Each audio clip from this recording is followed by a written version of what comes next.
Então, boa noite, meus queridos, né? Graça e paz. Estamos aqui diretamente do Ministério Vinde às Águas, no dia 5 de maio de 2021. E estamos aqui numa reunião de líderes, onde sempre nas quartas-feiras nós compartilhamos uma palavra com os líderes. E essa mensagem está sendo gravada, porque tudo aqui acontece de maneira transparente. Amém? Eu queria convidar vocês a abrir a Bíblia em Deuteronômio 28. Eu quero ler dois textos com vocês que Deus colocou no nosso coração para estar compartilhando nessa noite. O primeiro é Deuteronômio 28, do versículo 1 ao 10. E depois a gente vai estar lendo lá na primeira carta de João, capítulo de número 4, do versículo 7 até o 21. Então eu vou ler primeiro Deuteronômio 28. Deus colocou algo no meu coração muito bacana, muito interessante, muito forte. É uma revelação de algo que Deus tem falado comigo neste tempo. Deuteronômio 28, do 1 ao 10, diz assim: Se atentamente obedeceres à voz do Senhor teu Deus, tendo cuidado de guardar todos os seus mandamentos que hoje te ordeno, o Senhor teu Deus te exaltará sobre todas as nações da terra. Se ouvires a voz do Senhor teu Deus, todas estas bênçãos virão sobre ti e te seguirão. Bendito serás na cidade e bendito serás no campo. Bendito o fruto do teu ventre e o fruto da tua terra, e o fruto dos teus animais e as crias das tuas vacas e das tuas ovelhas. Bendito o teu cesto e a tua amassadeira. Bendito serás ao entrares e bendito serás ao saíres. O Senhor fará que sejam derrotados na tua presença os inimigos que se levantarem contra ti. Se por um caminho vierem contra ti, por 7 caminhos fugirão à tua vista. O Senhor mandará que a bênção esteja contigo nos celeiros e em todo o empreendimento da tua mão. O Senhor teu Deus te abençoará na terra que te dá. O Senhor te confirmará como seu povo santo, como te tem jurado, contanto que guarde os mandamentos do Senhor teu Deus e andes nos seus caminhos. Todos os povos da terra verão que és chamado pelo nome do Senhor e terão temor de ti. Até aqui. Amém? Todos os povos da terra. Vou frisar bem esse versículo 10. Todos os povos da terra verão que és chamado pelo nome do Senhor e terão temor de ti. Agora, primeira carta de João, o discípulo amado, o capítulo de número 4, versículo de número 7 em diante. Primeira carta de João, capítulo 4, versículo 7, diz assim: Amados, amemo-nos uns aos outros, pois o amor é de Deus. Quem ama é nascido de Deus e conhece a Deus. Aquele que não ama não conhece a Deus, porque Deus é amor. Nisto se manifestou o amor de Deus para conosco, em que Deus enviou o seu Filho unigênito ao mundo, para que por meio dele vivamos. Nisto está o amor, não em que nós tenhamos amado a Deus, mas em que ele nos amou e enviou o seu Filho como propiciação pelos nossos pecados.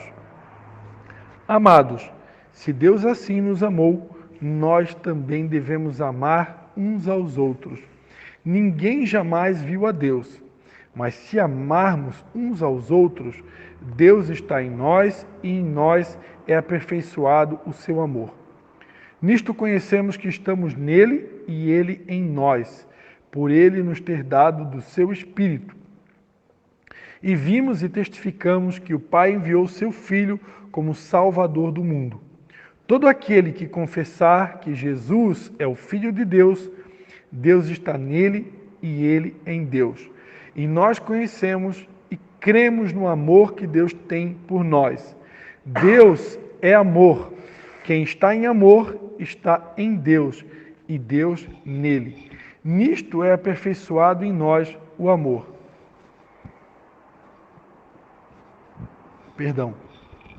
Para que no dia do juízo tenhamos confiança, porque qual ele é, somos nós também neste mundo. No amor não há medo, antes o perfeito amor lança fora o medo, porque o medo produz tormento. Aquele que tem medo, ou aquele que teme, não é aperfeiçoado em amor. Nós o amamos porque ele nos amou primeiro. Se alguém disser, eu amo a Deus, e odiar a seu irmão, é mentiroso. Pois aquele que não ama a seu irmão, a quem viu, como pode amar a Deus a quem não viu? E dele temos este mandamento, que quem ama a Deus, ame também ao seu irmão. Amém? Depois, no capítulo 5, ele continua dizendo, né? Todo aquele que crê que Jesus é o Cristo é nascido de Deus, e todo aquele que ama ao que o gerou também ama o que dele é nascido. Nisto conhecemos que amamos os filhos de Deus, se amamos a Deus e guardamos os seus mandamentos. Este é o amor de Deus, que guardemos os seus mandamentos, e os seus mandamentos não são penosos, pois todo que é nascido de Deus vence o mundo, e esta é a vitória que vence o mundo, a nossa fé. Quem é que vence o mundo, senão aquele que crê que Jesus é o Filho de Deus? Ponto de interrogação. Até aqui é o suficiente. Pai, em nome de Jesus, Senhor, eu te dou graças mais uma vez pela oportunidade de compartilhar a Tua palavra, Senhor. E mais uma vez, Pai, nós nos submetemos a Ti, diante do Teu trono, da Tua palavra, que diz que se o Senhor não edificar a casa, em vão trabalham aqueles que a edificam, Senhor. Tua palavra diz ainda que sem Ti nada, absolutamente nada podemos fazer. Nos perdoa por muitas vezes sermos independentes, podemos alguma coisa sem Ti. Mas, mais uma vez, nós nos submetemos e Te pedimos, toma-nos em Tuas mãos, fala conosco, Pai, nos inspira, põe as Tuas palavras de vida eterna nos nossos lábios, pois diz as Escrituras que só o Senhor é quem tem as palavras de vida eterna. Fala conosco, Senhor, em nome de Jesus. Amém. Amém, queridos. Eu sempre oro, né? Eu sempre oro em casa, eu oro antes de vir para a reunião aqui, eu venho orando dentro do carro. A Bíblia diz orar em todo tempo, né? Mas eu gosto de orar quando eu estou junto de vocês também, porque alguns, né, vão dizer que é religiosidade, né? Já ora em casa, ora na rua, ora na estrada, ora aqui de novo, para quê, né? Não precisava, né? E há quem diga que realmente é um comportamento religioso. No entanto, eu acredito que orar nunca é demais, né? E principalmente, né? Precisa ficar claro, né?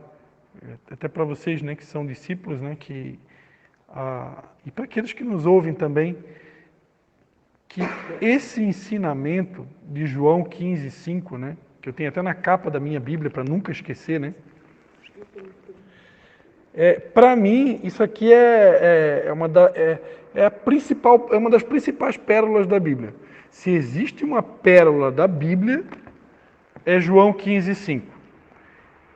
Jesus dizendo, eu sou a videira verdadeira, vocês são apenas varas. Quem está em mim e eu nele, esse daí vai dar muito fruto, mas sem mim nada podeis fazer.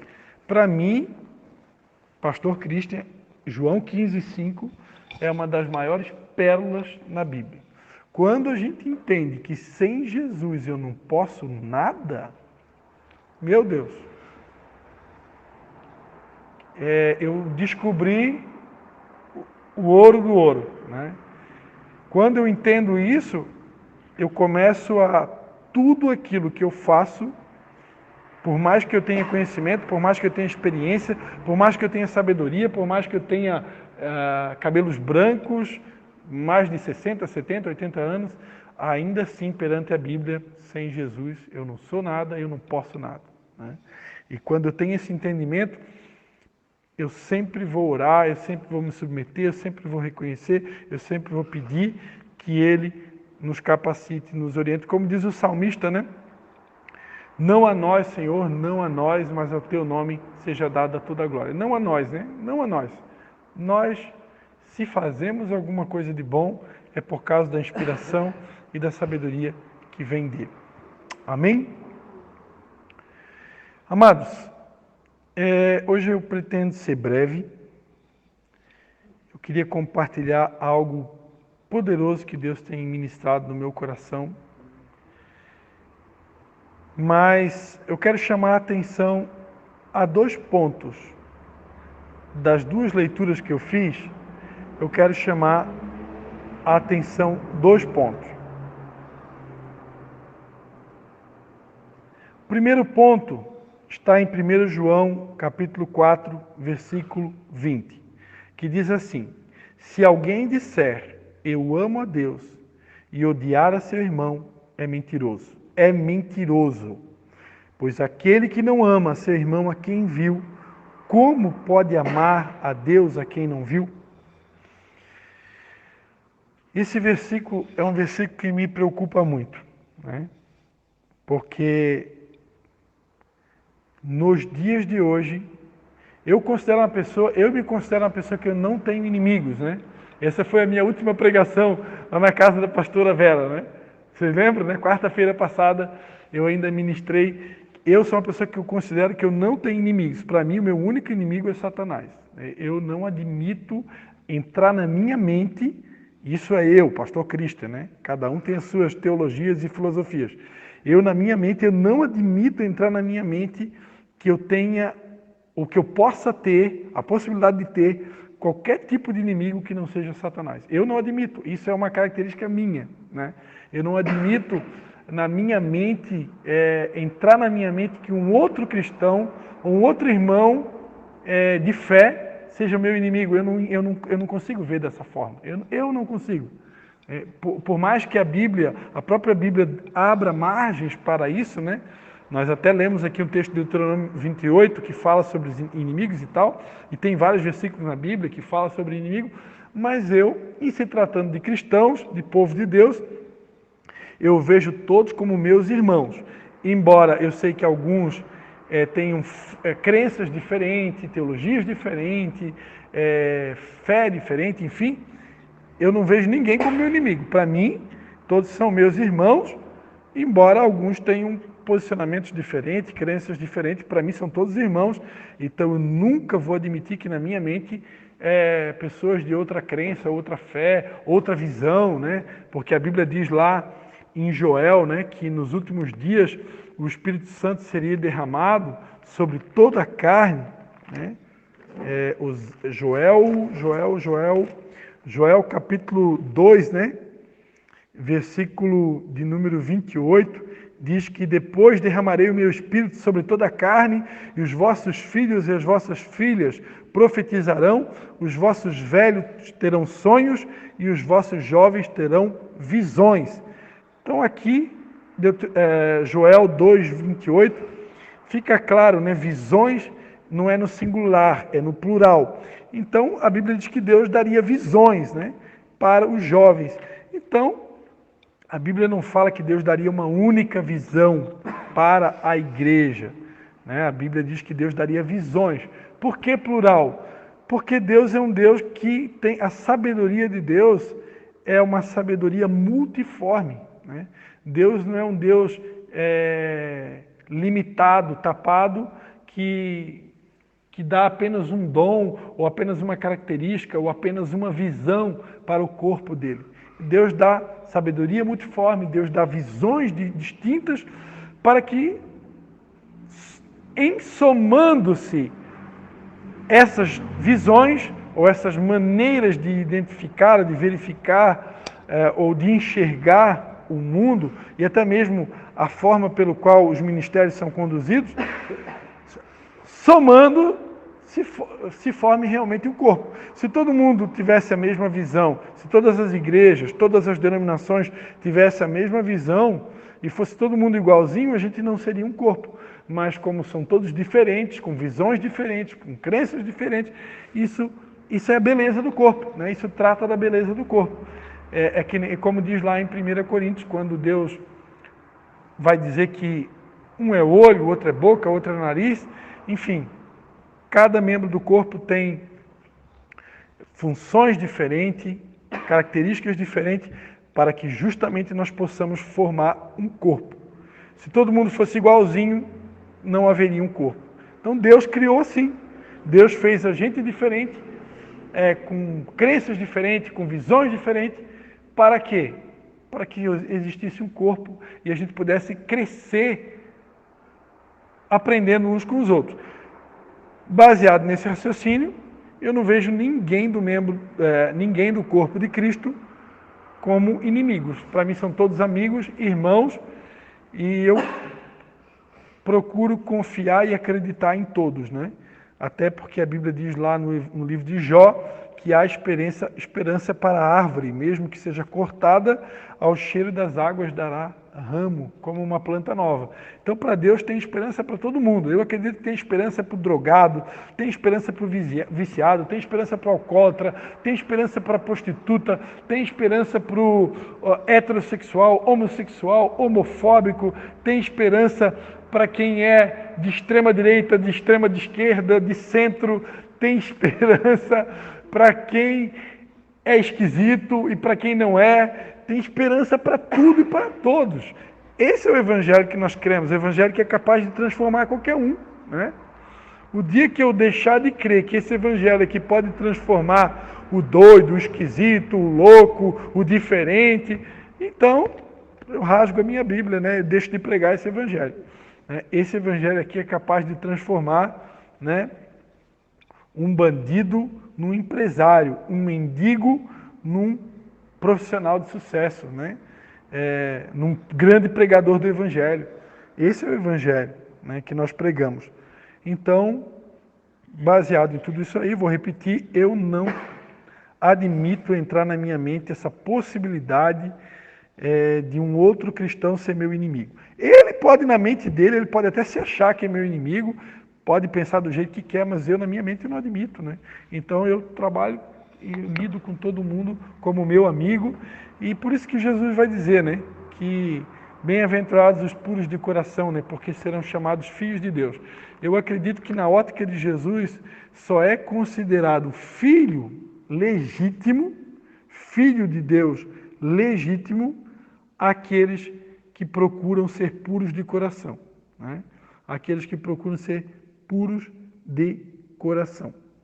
Porque quem tem o coração maldoso, né, quem só vê maldade, esses daí, perante a Bíblia, não são considerados filhos de Deus legítimos.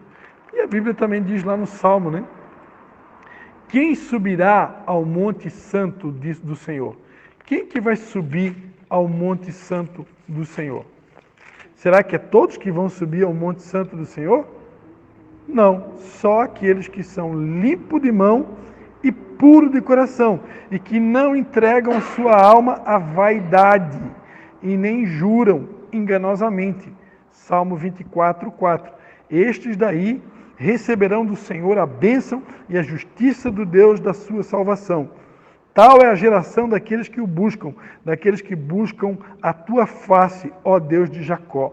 Levantai, ó portas, as vossas cabeças, levantai-vos, ó entradas eternas, e entrará o Rei da Glória. Quem é esse Rei da Glória? O Senhor forte e poderoso, o Senhor poderoso na guerra.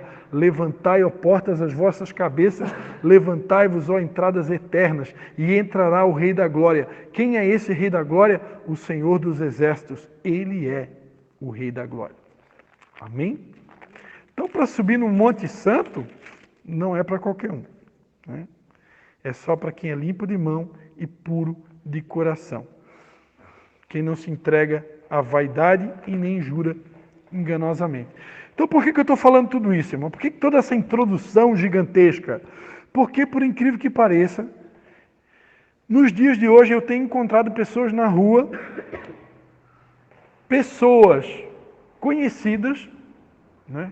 Pessoas, inclusive, que já caminharam com a gente, que você cumprimenta e as pessoas baixam a cabeça, né? Fazem de conta que não estão te vendo, viram a cara, né? Eu acho esse tipo de comportamento, vou ser bem sincero aqui, vou rasgar o verbo, eu acho um absurdo. Né? Eu acho um absurdo.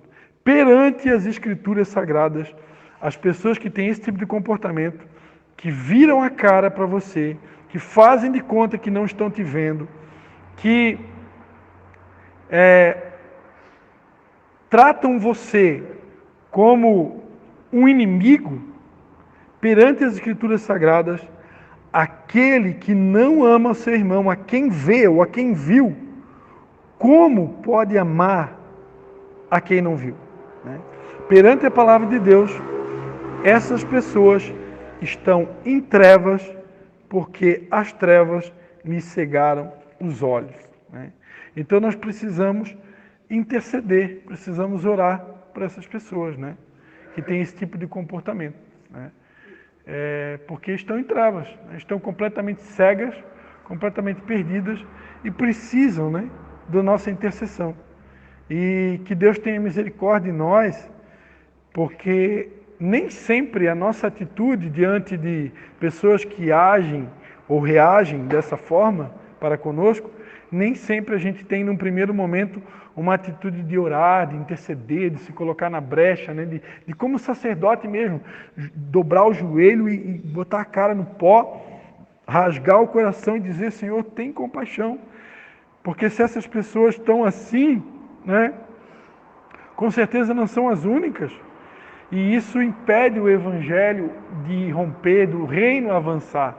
Porque que tipo de cristão seríamos nós se nós, uma maioria, se comportasse dessa forma? Né? Aquele que não ama, aquele que diz: eu amo a Deus e odeio meu irmão, eu sou considerado mentiroso. E a Bíblia diz que os mentirosos não herdarão o reino dos céus. Né? Diga-se de passagem, amados, diga-se de passagem, esse daí é um outro assunto que Deus tem ministrado muito forte no meu coração, tá? Eu quero crer que essa palavra não é para vocês, tá?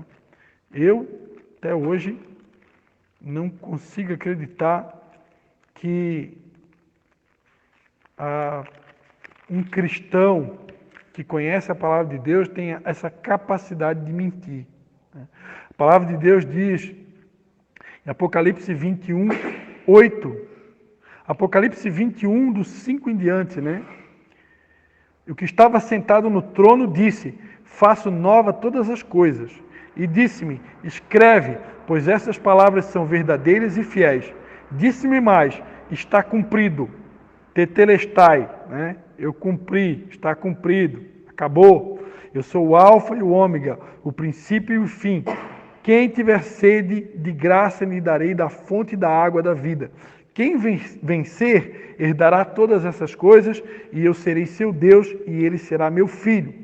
Mas quanto aos medrosos, aos incrédulos, aos abomináveis, aos homicidas, aos adúlteros, aos feiticeiros e aos idólatras, e a todos os mentirosos, a sua parte será no lago que arde como fogo e enxofre, que é a segunda morte.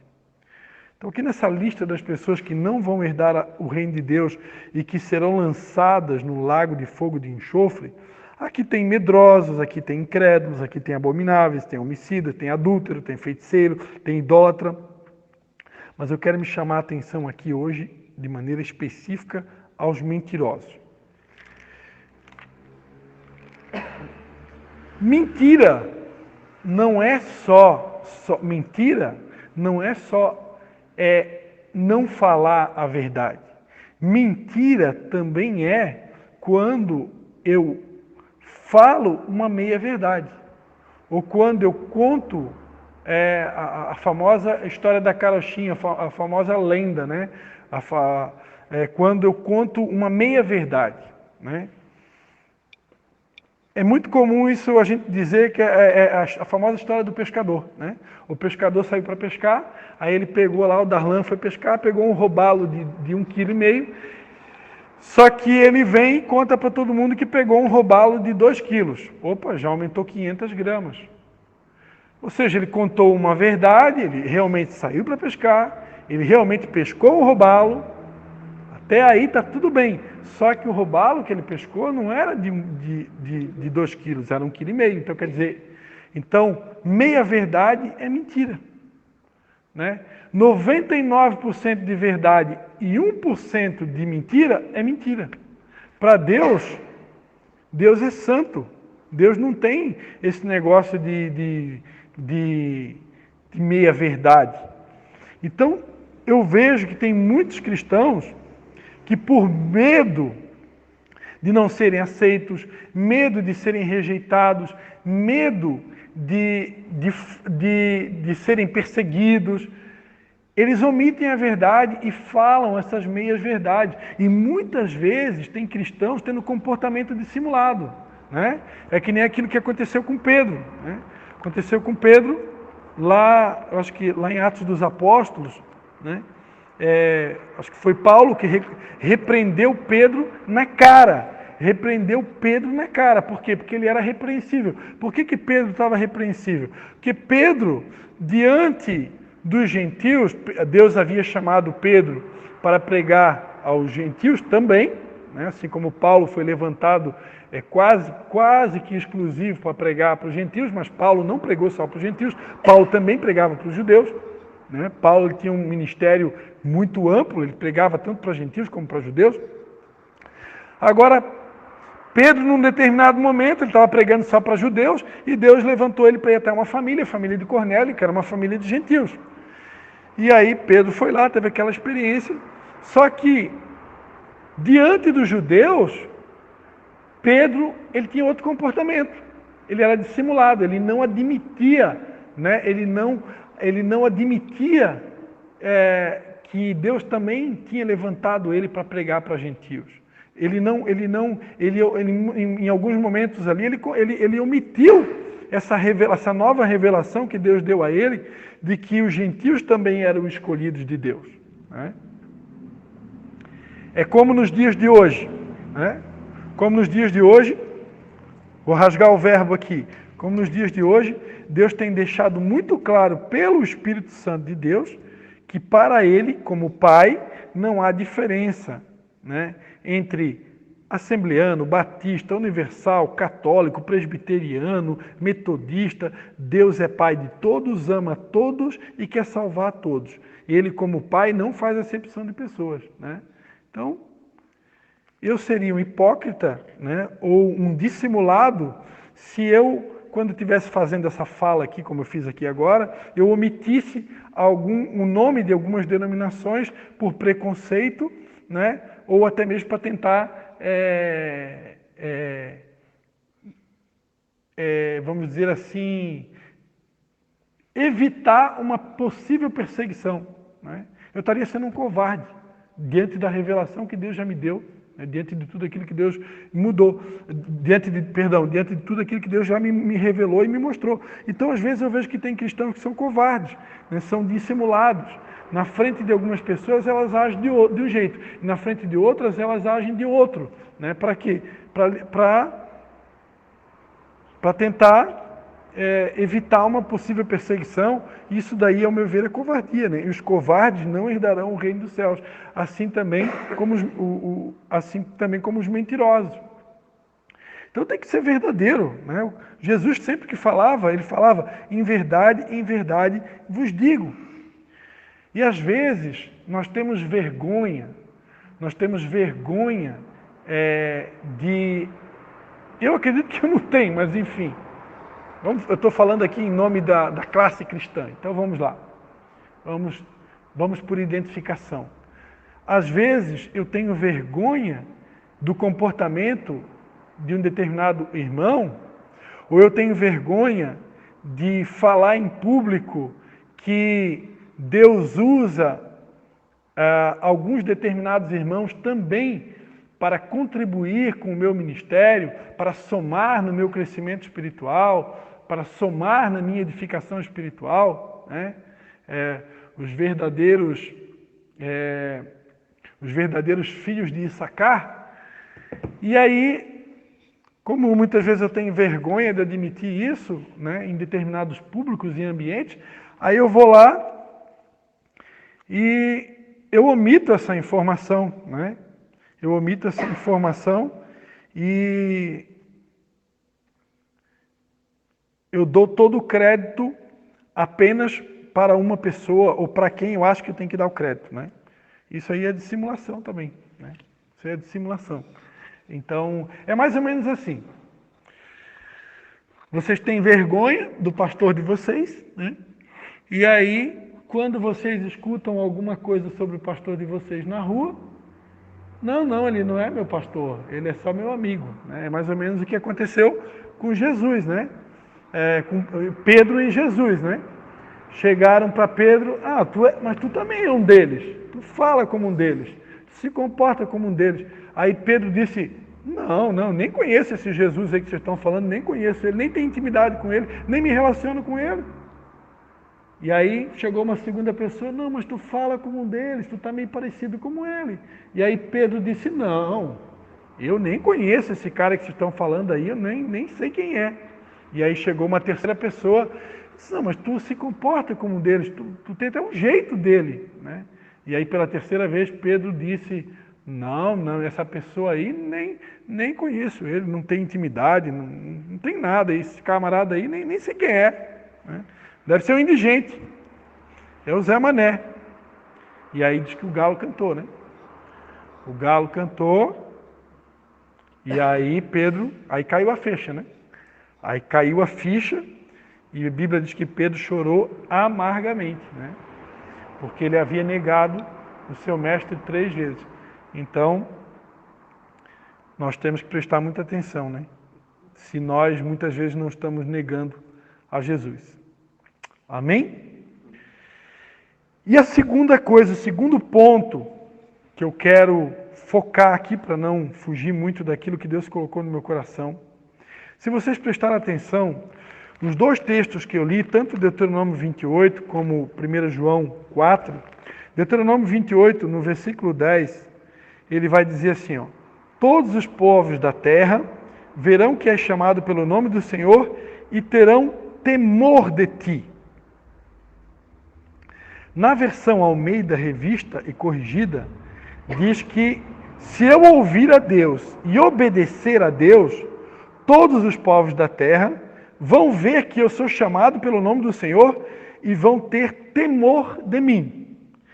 Na King James atualizada diz que os povos da terra vão ter pavor de mim. Na NVI diz que os povos da terra vão ter medo de mim. Olha só, lá em 1 João diz que no amor não há medo. Aquele que teme, antes o perfeito amor, lança fora o medo. Aquele que teme não é aperfeiçoado em amor. Então aqui, numa visão neotestamentária, vamos ver se vocês vão conseguir acompanhar o meu raciocínio. Vou voltar na fita aqui. Vamos ver se vocês vão conseguir acompanhar o meu raciocínio. Numa versão neotestamentária, quando eu estou em amor, o amor ele expulsa o medo.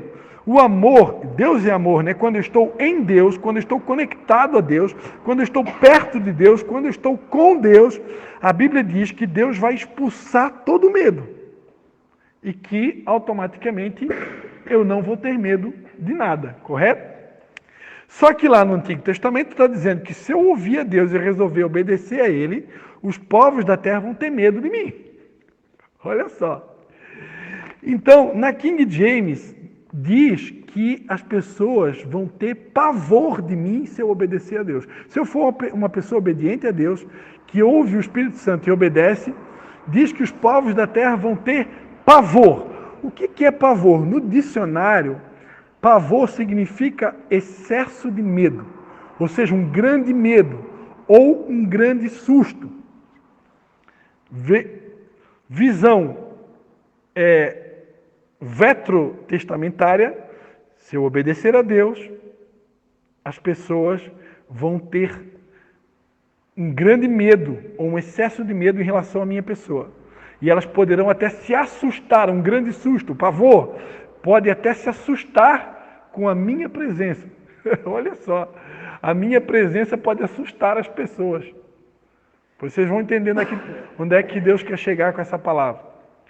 Na Almeida Revista e Corrigida, diz que as pessoas vão ter temor de mim.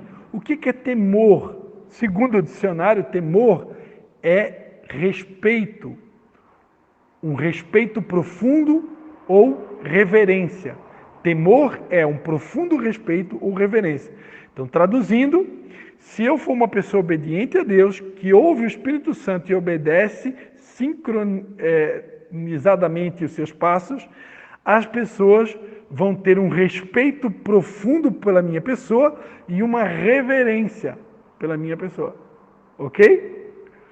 Agora, de acordo com a nova versão internacional, Almeida Revista e Atualizada ou a Almeida Atualizada, as pessoas vão ter medo de mim.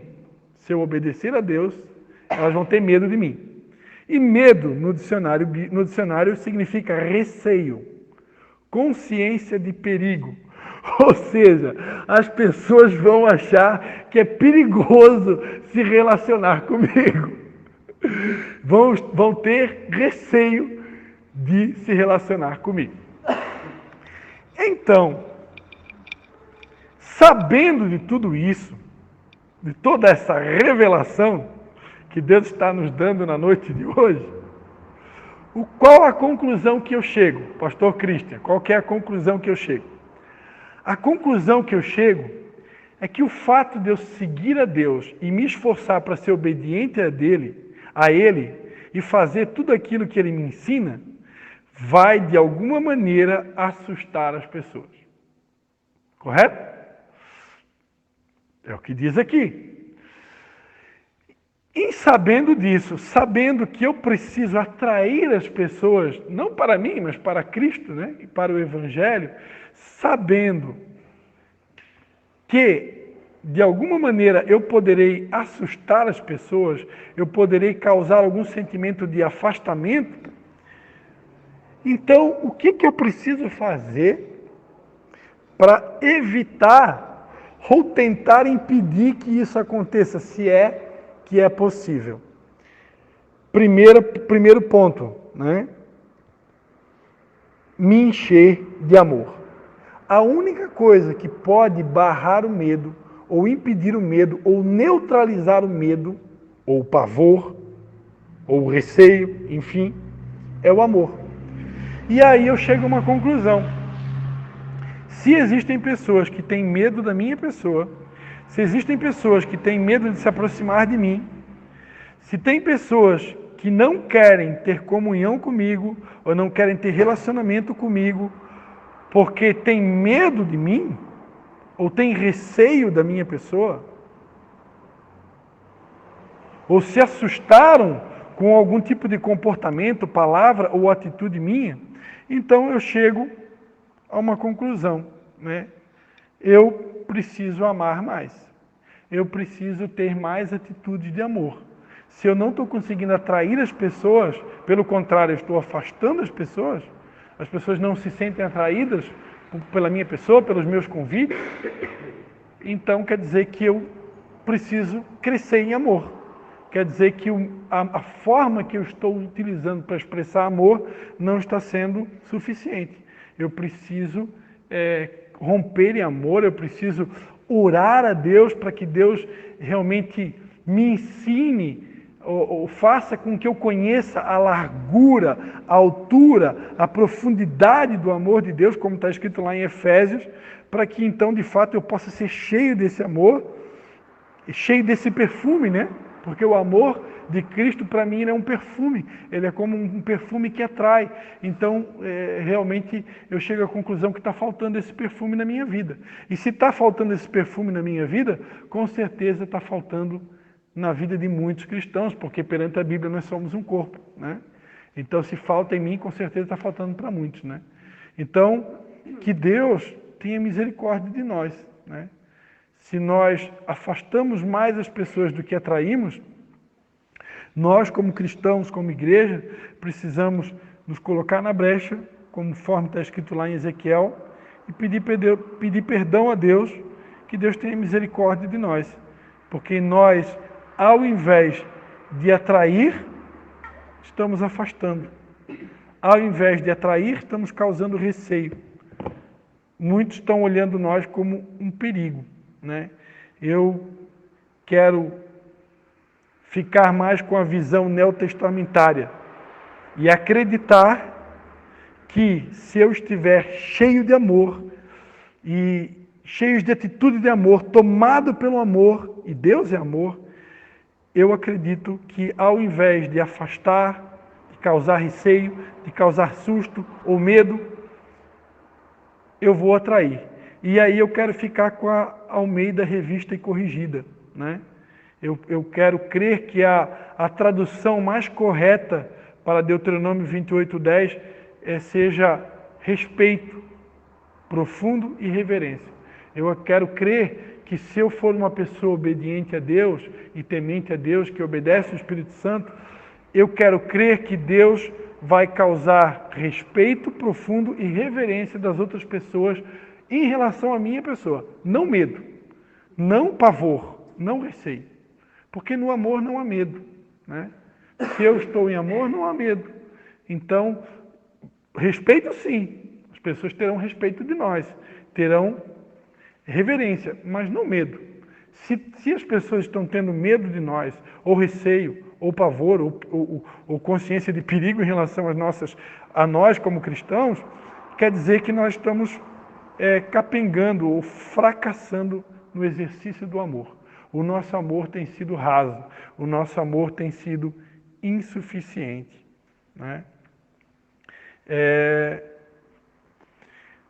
Ontem, quando nós fizemos a nossa célula ao ar livre, nós cantamos aquela música da Heloísa Rosa, né? Que a letra da música diz, né, que quando se perde é que se ganha, né? Eu gosto muito da letra dessa música, porque essa música ensina um princípio, né? Que para vencer, na maioria das vezes, eu vou precisar perder. No caminho de Jesus é o caminho da cruz, é o caminho que é o oposto, né? É a contramão do mundo. Então, para vencer, eu preciso perder. Né? Aquela coisa de dar a outra face, né? Que a gente comentou ontem, né? Se alguém te dá um tapa numa face, oferece a outra. Se alguém obriga a caminhar uma milha, vai duas. Se alguém te pedir a capa, dá logo a túnica, né? E eu preciso, para vencer, muitas vezes eu vou precisar retroceder, eu vou precisar dar um passo atrás, eu vou precisar talvez até dar 2 passos atrás, talvez até 3 passos atrás, se nós queremos vencer, né? Só que a mentalidade do mundo não ensina assim. O mundo ensina que você tem que ser vitorioso em tudo, que você tem que sair por cima de tudo, que você tem que estar sempre por cima da carne seca, porque você tem que, né? E você tem que. Mas Jesus não. Jesus ensina que para vencer tem que perder, para ganhar tem que perder, né? Tem que oferecer outra face, né? Tem que caminhar outra milha, tem que muitas vezes dar um passo atrás. E então que nós possamos meditar sobre tudo isso. Deus tem falado muito forte comigo sobre isso, porque eu sinto que gostaria de estar errado, mas eu sinto que algumas atitudes minhas, alguns comportamentos meus, ao invés de atrair as pessoas, têm afastado as pessoas de mim, né? E a começar por vocês que estão aqui de forma presencial e também para aqueles que vão me ouvir, eu quero fazer um pedido de perdão, né? Se algum momento, alguma atitude minha, algum comportamento meu, alguma palavra minha, algum gesto meu, a forma de expressar, afastou ou causou medo ou receio, enfim, eu quero pedir perdão, né? Pedir perdão em meu nome, pedir perdão em nome da igreja, pedir perdão em nome do ministério, como cristão, né? Como nossa classe de cristãos, né? Como um sacerdote que sou, assim como todos nós, né? Eu peço perdão, né? Porque eu vejo que isso, com certeza, tem sido um impedimento para a Igreja de Jesus crescer. E aí, Ontem, uma irmã que participou da nossa célula ao ar livre, né? Ela estava usando uma camisa que dizia assim, quero mais sorrisos. E aí eu estava meditando sobre isso também. A nossa falta de sorrisos, estamos aqui diante do construtor de sorrisos, né? A nossa falta de sorriso, o nosso semblante caído, como aconteceu com Caim, lá no Antigo Testamento, né? Quando Deus demonstrou uma preferência pela oferta de Abel, a Bíblia diz que caiu o semblante de Caim. Né? E o que é cair o semblante? Cair o semblante muitas vezes é a gente andar de cabeça baixa. Cair o semblante muitas vezes é a gente fazer cara feia. Cair o semblante muitas vezes é demonstrar amargura. Cair o semblante é não enxergar a vida com a perspectiva correta. Né? Muitas vezes a gente tem comportamentos azedos, andar de cara feia, sorrir pouco, né?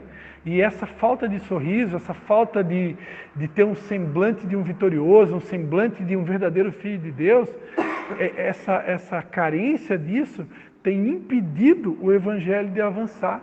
Tem contribuído também para que as pessoas tenham medo de nós, tenham temor de nós, receio de nós. Será que isso também não tem feito com que as pessoas tenham se afastado? Né? A falta de sorriso, o nosso nível de fé, eu acredito que ele é raso muitas vezes. Porque se eu fosse uma pessoa totalmente cheia de fé, eu não me abalaria por pouca coisa. Eu não ficaria ansioso por pouca coisa.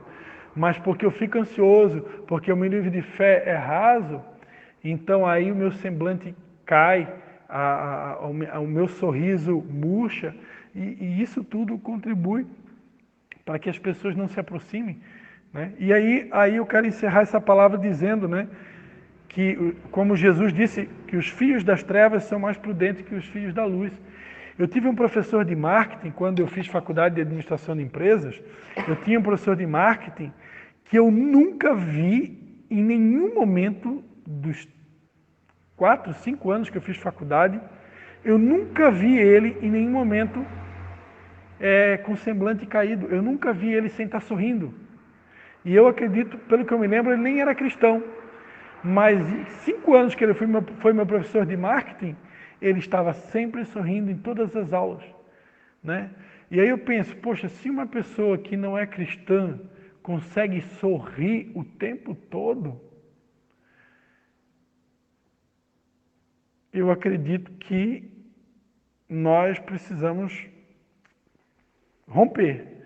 Claro que a Bíblia diz que tem tempo de chorar e tempo de rir, tempo de abraçar e tempo de se afastar de abraçar, tempo de plantar, tempo de colher, tempo de afastar, de semear, né, e de colher, né? Tempo de ajuntar as pedras, tempo de afastar as pedras. Enfim, tem um tempo para tudo. Então eu acredito que tem o tempo realmente de chorar, tem o tempo da dor. E esse tempo realmente tem que ser respeitado. O tempo do luto tem que ser respeitado. O tempo da dor tem que ser respeitado. Mas às vezes,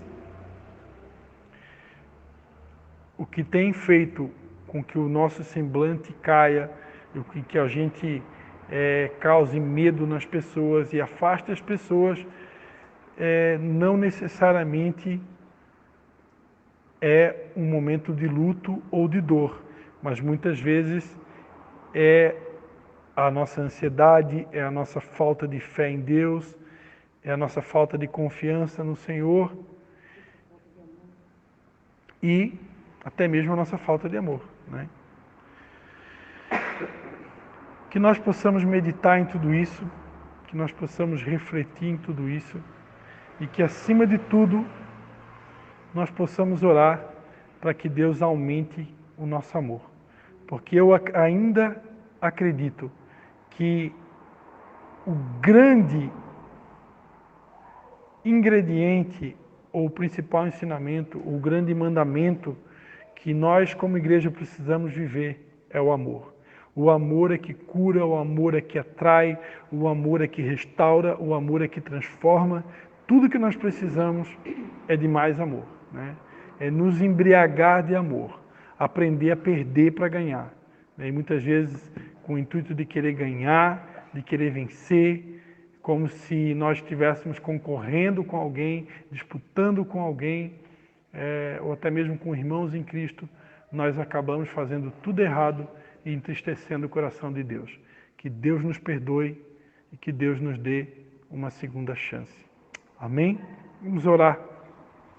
Pai, em nome de Jesus, eu quero te dar graças, Pai, por essa palavra mais uma vez e te pedir no nome santo de Jesus que o Senhor tenha misericórdia de nós e que o Senhor nos embriague com teu amor e que o Senhor expulse de nós todo o medo, que o Senhor afaste de nós todo o medo, Pai. Aquele que teme não é aperfeiçoado em amor.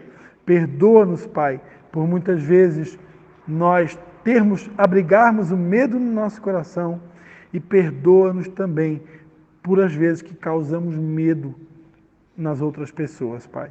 Que nós possamos ser tão embriagados e tomados pelo Teu amor, que sejamos capazes de atrair as pessoas com o bom perfume de Cristo. Que as pessoas tenham prazer de estar conosco e não de se afastar de nós. Faz com que isso aconteça, Senhor.